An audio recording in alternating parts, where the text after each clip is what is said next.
Generation 3. Specifically the Hoenn region, because without specifying that the scope was kind of too large for my smooth brain to handle. I have a lot of experience with these games, over 130 hours across all three of these cartridges specifically, and I've actually completed the Hoenn Pokédex. Not the national dex yet, but I'm working on it. I actually have completed the Hoenn Dex on Emerald, and this is pretty much my synopsis of how that went. Not so much a detailed outline of everything, just my pet peeves and the trials I faced during this process. A big one is the Lotties, and I'm pretty sure Latios is the blue one, Latios is the red one. I could be wrong. Don't correct me on that. I don't really care at the moment if that's true or not. There are over 1,000 Pokemon. I'm bound to get them wrong, especially with their names being so similar. But they have just annoyed me so much. I did eventually catch them, but I had a better time doing the Morse code puzzles for the Reggies. Not to mention Feebas and the whole 6 tiles and the whole route. That was a nightmare, I'm gonna be honest with you. In the trade evolutions, man, don't even get me started. You've got freaking Graveler that evolves into Golem. You've got, a Gorbis that evolves from a Clamperl with a Deep Sea Scale. And then you've got, what was the other one?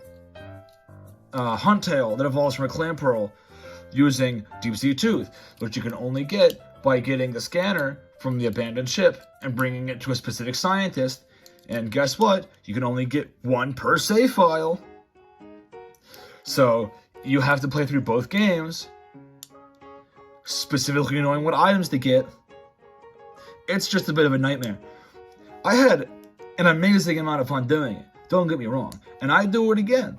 I actually encountered 2 shinies during my playthrough.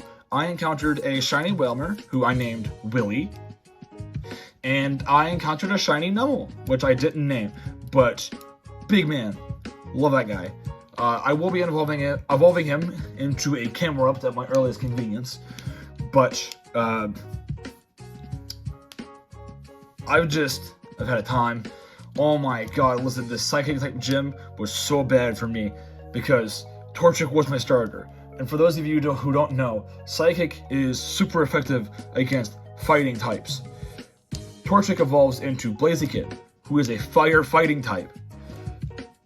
My Blaziken was over leveled and I was getting bodied. Okay, it was a nightmare. Had I known the 7th gym was going to be Psychic, I wouldn't have chosen Blaziken. But that's the problem with going into these things blind. You learn things. We're going to detract a little bit to the physical aspects of these games before I get too far into the sauce. Generation 3 didn't actually use SRAM, which I now know stands for Static Random Access Memory, which is cool. These batteries actually are for RTC. I know that anagram, that's for real-time clock. And that means these batteries are responsible for things like berries, responsible for Berry Master, responsible for day-night cycle. The game will still keep track of your playtime, but time will not progress. The clock will not progress in-game if you don't have these batteries.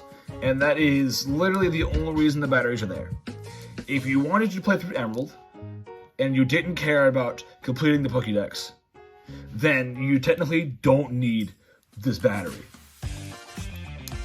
But if you do, guess what? You need it on all 3.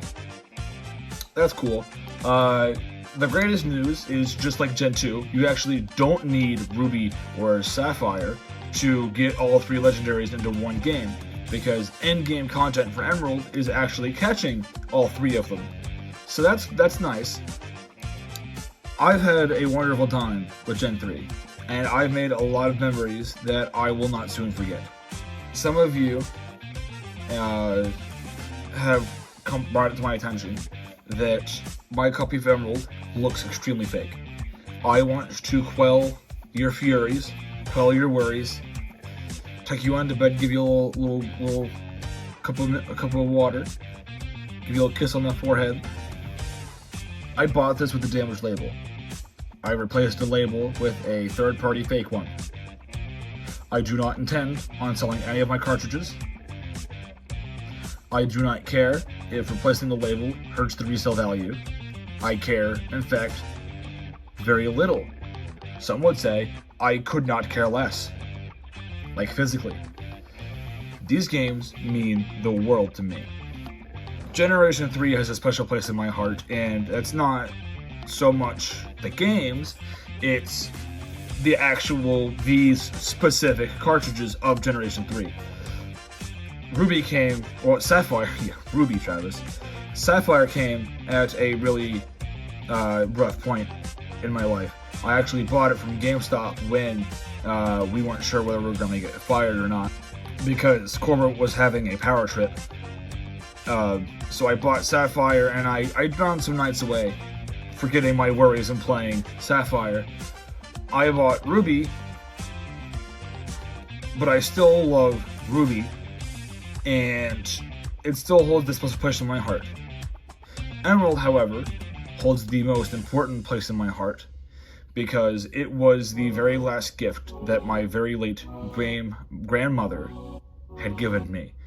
May God rest her soul. So, if any of you are concerned about the legitimacy of my cartridges, rest assured, take a little glass of water, have you a little sippy of milk. They are real. And for those of you who are like, no, the resale value, I don't care. These are mine forever. There isn't much more I have to say about these games, other than the annoyance of the roaming Pokemon and having to trade and pick Pokemon from different games, which has really been a staple, so it's not so much a pet peeve, just something I wish they would have taken out. Generation 3 actually is kind of just really good. The art direction, the animations, the stage design, the music. God, the music. I can get down to some Marvel City. Generation 3 is a wonderful generation, and it's a pinnacle of when Game Freak actually cared.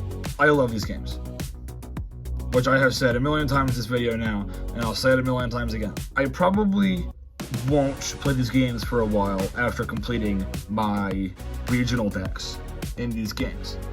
And that's not to say I've stopped enjoying them, but once you play 90 to 100 hours of the same game, you'll probably want to go play something else. I want to thank you guys so much for watching, and I'll talk to you next time.